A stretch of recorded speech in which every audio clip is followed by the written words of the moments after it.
మన తెలంగాణ శాసనసభ మాజీ స్పీకర్ గారు ప్రస్తుత బాన్సువాడ శాసనసభ్యులు శ్రీ పోచారం శ్రీనివాసరెడ్డి గారు,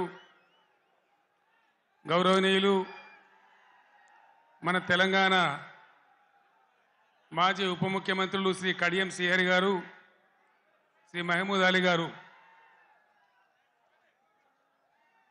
గౌరవనీయులు కరీంనగర్ ఎమ్మెల్యే శ్రీ గంగుల కమలాకర్ గారు, హుజూరాబాద్ టైగర్ శ్రీ కౌశిక్ రెడ్డి గారు, టైగరేనా?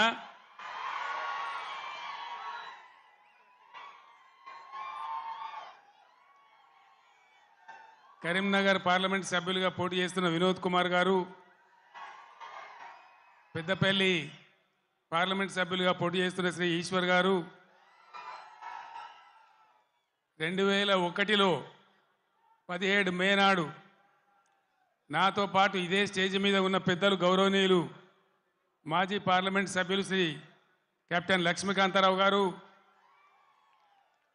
వేదికను అలంకరించిన గౌరవ శాసన మండలి సభ్యులు, మాజీ కార్పొరేషన్ల చైర్మన్లు, స్థానిక సంస్థల ప్రజాప్రతినిధులు, పార్టీ పెద్దలు, మీ అందరికీ కూడా పేరు పేరున నమస్కారాలు. సభలో ఆసీనులైనటువంటి అన్నదమ్ములకు, అక్క చెల్లెలకు నా నమస్కారాలు. తెలంగాణ ఆశలు అడియాసలై దిక్కు తోచని స్థితిలో భయంకరమైన కరువు కాటకాలతో, కరెంటు కోతలతో, ఆత్మహత్యలకు, వలసలకు ఆలవాలంగా మారిన తెలంగాణ ఇంకెక్కడైతుంది తెలంగాణ? ఏ బాబు జరగరాదే, ఆ స్టేజ్ మీద లేందా తమాషా? జరుగు, ఇంకా జరుగు, జరగాయా బాబు? ఇంకా జరగండి, కోషిష్ చేస్తారందా? ప్లీజ్ జరగండి. దిశ దశ లేకుండా అన్నమో రామచంద్ర అని అలమటిస్తున్న తెలంగాణ కోసం హైదరాబాద్ జలదృశ్యంలో ఫోటోగ్రాఫర్స్ ప్లీజ్ జరగండి, ప్లీజ్ జరగాయ బాబు.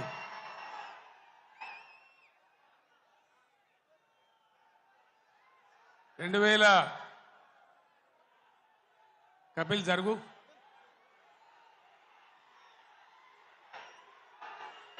జరగాయ బాబు, అంతా లుల్లు పెట్టి తినబడతలేదా?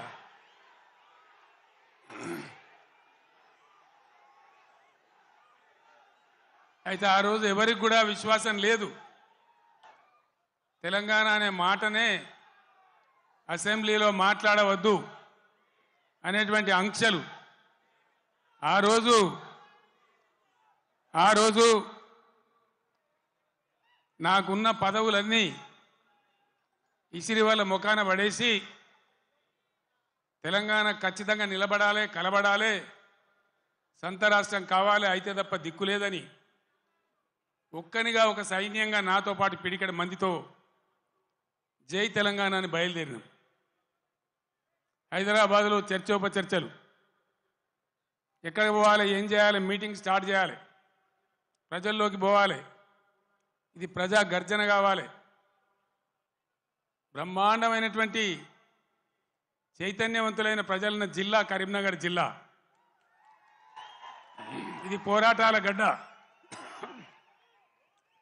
ఇక్కడి నుంచే ప్రారంభించాలని భావించి ఇదే ఎస్ఆర్ఆర్ కళాశాల మైదానంలో ఇదే రాత్రి సమయంలో మే 17వ తేదీ 48 డిగ్రీల ఎండ అయినా కూడా ప్రజల చైతన్యం ఉన్న జిల్లా అని చెప్పి తెలంగాణ ఉద్యమం కోసం ఊపిరిలూదాలని నమ్మి ఇక్కడికి వస్తే ఆనాడు మీరు తెలంగాణ జెండాను ఆకాశమంతా ఎత్తిన గడ్డ ఈ కరీంనగర్ గడ్డ.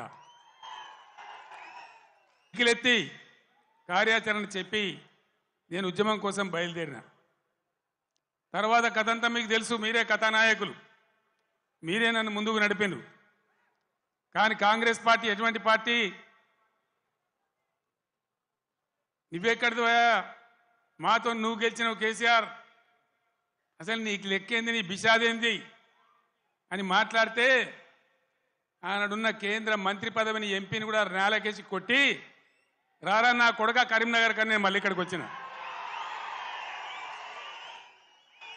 ఎన్ని కోట్లు ఖర్చు పెట్టినరో, ఎన్ని మాయోపాయాలు చేసినరో, మొత్తం రాష్ట్ర ప్రభుత్వం ఎన్ని గింగిరాలు కొట్టిందో మీకు తెలుసు నాకంటే ఎక్కువ. కానీ బ్రహ్మాండంగా మళ్ళొక్కసారి ఇది పదునైన కరీంనగర్ గడ్డ బిడ్డ, ఇది తెలంగాణ అడ్డ అనే పద్ధతిలో 2.5 లక్షల మెజార్టీతో నన్ను గెలిపించి మరొక్క మారు తెలంగాణ చైతన్యాన్ని చాటిన గడ్డ ఈ కరీంనగర్ గడ్డ. రాజకీయాలలో పరిణామాలు జరుగుతుంటాయి. పరిణామాలు జరుగుతుంటే మనం మంచిగా చేసినాం, తెలంగాణ సాధించినాం. నేను మీకు ఒకటే మాట మనవి చేస్తా ఉన్నా, కొన్ని సందర్భాలలో అత్యాశకో దురాశకో లేదా మరో రకంగానో ప్రజలు మోసపోతారు. మొన్న కూడా మోసపోయి కాంగ్రెస్ పార్టీని గెలిపించాను. ఈరోజు 3 నెలల లోపలనే 100 రోజుల్లోనే ప్రజలు ఏం జరుగుతుందో మీకు తెలుసు. మీరందరు గ్రామాలలో ఉంటారు. ఏం మాట్లాడతామంటే మేము ఎక్కువ ఇస్తాం, మీకు 6 సందమామలు పెడతాం, 7 సూర్యులు పెడతాం అని మాట్లాడింది.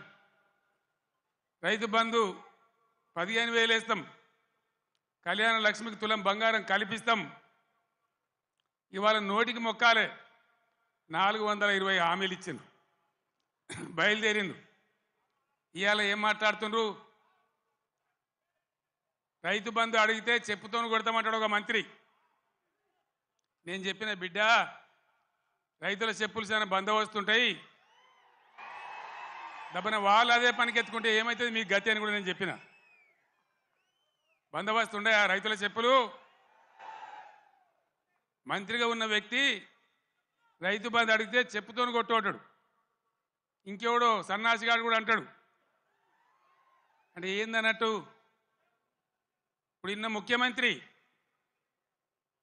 ఆయనను 6 గ్యారెంటీలు ఇవ్వయా, కరెంట్ ఎందుకు మాయమైందా, నీళ్ళు ఎందుకు మాయమవుతున్నాయని అడిగితే ఆయన నేను పండబెట్టి తొక్కుతా, పేగులు మెడలేసుకుంటా, పెండ ముఖానికి రాసుకుంటా, చీరుతా సంపుతా, మానవ బాంబునైతా, మట్టి బాంబునైతా అని మాట్లాడతాడు. ఇంత అసహనమా?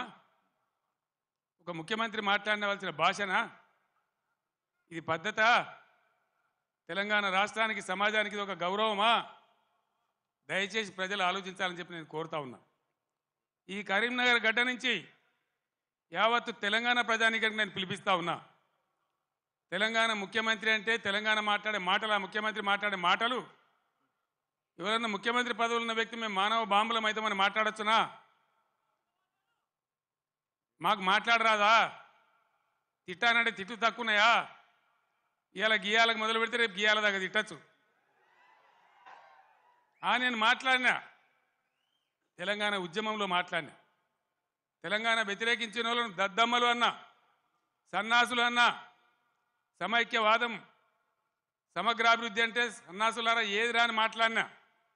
కానీ ఈ విధంగా 10 ఏళ్ళ ముఖ్యమంత్రికి ఉన్నప్పుడు నా నోటి నుంచి ఒక్క రోజన్నా ఒక సందర్భంలోన్నా ఇటువంటి దురుసు మాటలు మీరు విన్నరా?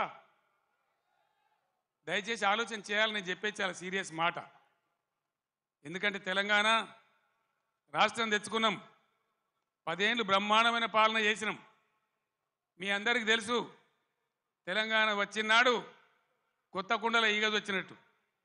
దిక్కు దిశ లేదు, బడ్జెట్ ఏందో తెలియదు, కరెంటు లేదు, కాలిపోయే మోటార్లు, పేలిపోయే ట్రాన్స్ఫార్మర్లు, మంచినీళ్ళకు అన్నమో రామచంద్ర, రాష్ట్ర వ్యాప్తంగా చేనేత కార్మికుల ఆకలి చావులు, రైతుల ఆత్మహత్యలు, అప్పుల బాధ భరించలేక ఒక భయంకరమైన పరిస్థితులలో ఈ రాష్ట్ర ప్రజలు నన్ను ముఖ్యమంత్రి చేసిన మీరందరూ కలిసి.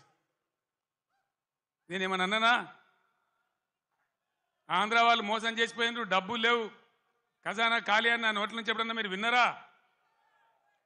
లంకె బిందెల కోసం వచ్చినామని అన్నానా? ఎవడన్నా ముఖ్యమంత్రి లంకె బిందెలని మాట్లాడొచ్చునా?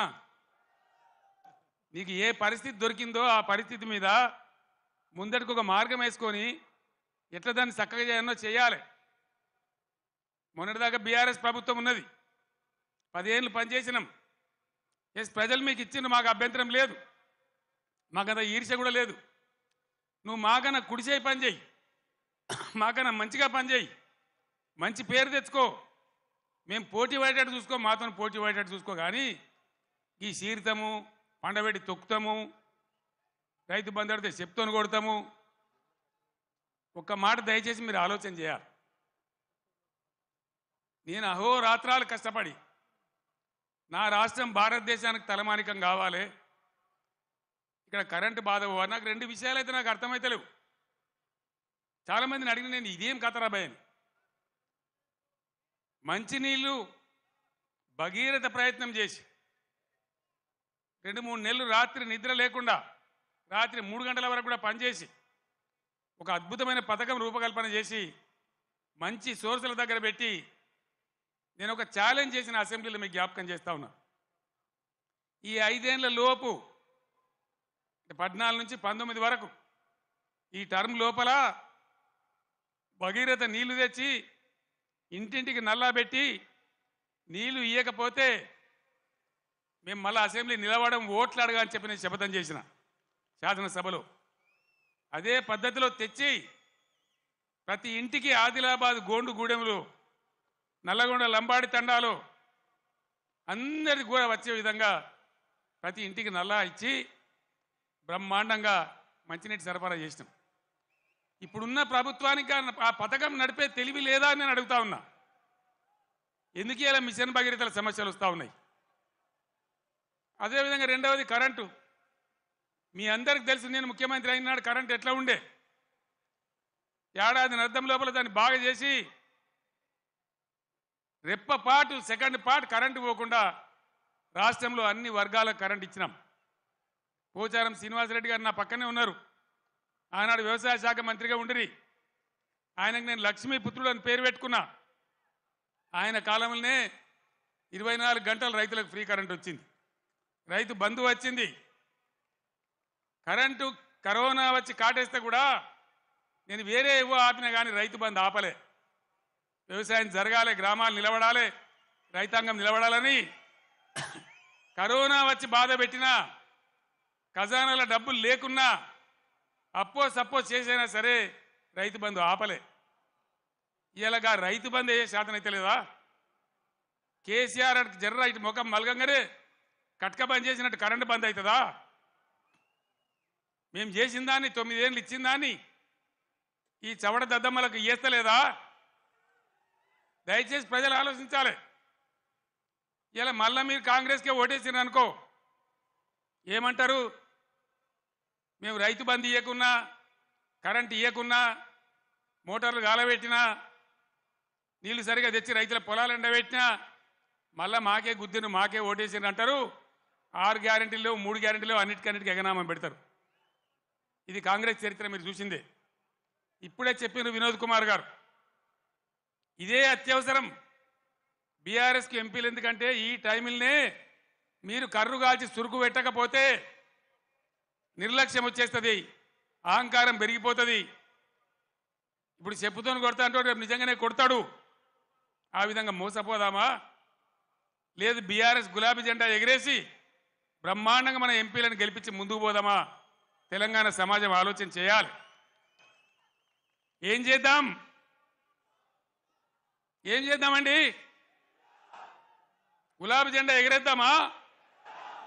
ఈ పార్లమెంట్ ఎన్నికల్లో ఎంత బలంగా గులాబీ జెండా ఎగిరితే ప్రజల పక్షాన కాపలాదారులుగా ఇంతకుముందే వినోద్ గారు చెప్పినట్టు బ్రహ్మాండంగా ముందుకు పోతాం.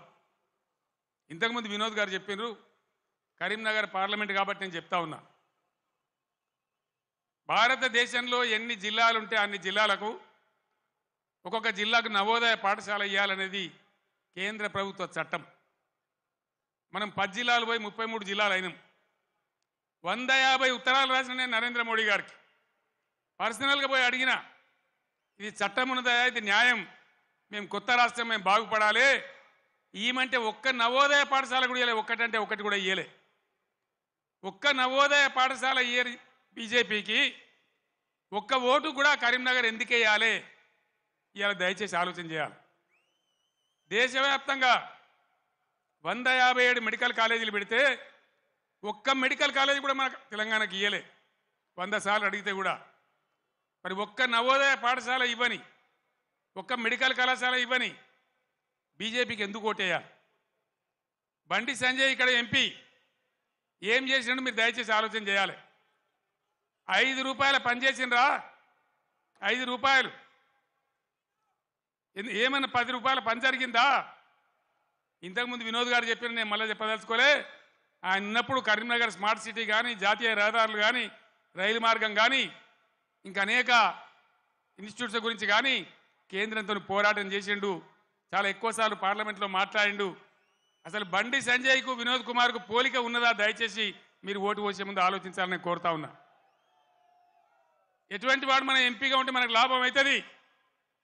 నిజాయితీగా ఉండి నా ఎంబడి నిజాయితీగా ఆశాంతం ఉద్యమ పొడుగున ఏనాడు కూడా మడమ తిప్పకుండా పనిచేసిన నాయకుడు వినోద్ కుమార్. నిజాయితీకి మారుపేరుగా ఉన్న వ్యక్తి వినోద్ కుమార్. ఏ జిల్లా ప్రజలైతే తనను ఎంపీ గెలిపించిండ్రో వాళ్ళ కోసం అన్ని రకాలుగా ముఖ్యమంత్రిగా నాతోని కానీ కేంద్రంతో కానీ కొట్లాడి ఈ ప్రాంతానికి పనులు కానీ డబ్బులు కానీ నిధులు కానీ రాబట్టడానికి అన్ని విధాలా పనిచేసిన వ్యక్తి వినోద్ కుమార్. దయచేసి ఆలోచన చేయాలి. కేసీఆర్ ఉన్నాడు, ఒక ఎకరం పొలం ఎండిందా? మరి ఇవాళ ఏం బీమార్ వచ్చింది? ఈ బీమార్ ఇట్లనే ఉండానా? మళ్ళా తెలంగాణ ఆత్మహత్యలు రావన్నా? మేము ఏం చేసినా ఒక పథకం ప్రకారం చేసినాం, ఒక సిస్టమ్ ప్రకారం చేసినాం. తెలంగాణలో వ్యవసాయ స్థిరీకరణ జరగాలని వ్యవసాయ పాలసీ పెట్టుకున్నాం. నాకు ఎవరు దరఖాస్తు చేయలే, దండం పెట్టలే, ఎవరు ధర్నా చేయలే. రైతు బంధు తెచ్చినాం. దేశంలో ఏ రైతు నాయకుడు తేలే. చరణ్ సింగ్, దేవిలాలు, మహారాష్ట్రలో వసంత్ దాదా పాటిల్, చాలామంది రైతు బిడ్డలు ముఖ్యమంత్రులు అయినారు. కానీ వాళ్ళు ఎవరు పెట్టలే.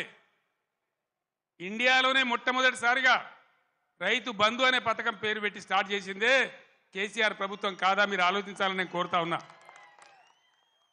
రైతు బీమా, రైతు చచ్చిపోతే అడిగే దిక్కు లేకుండే.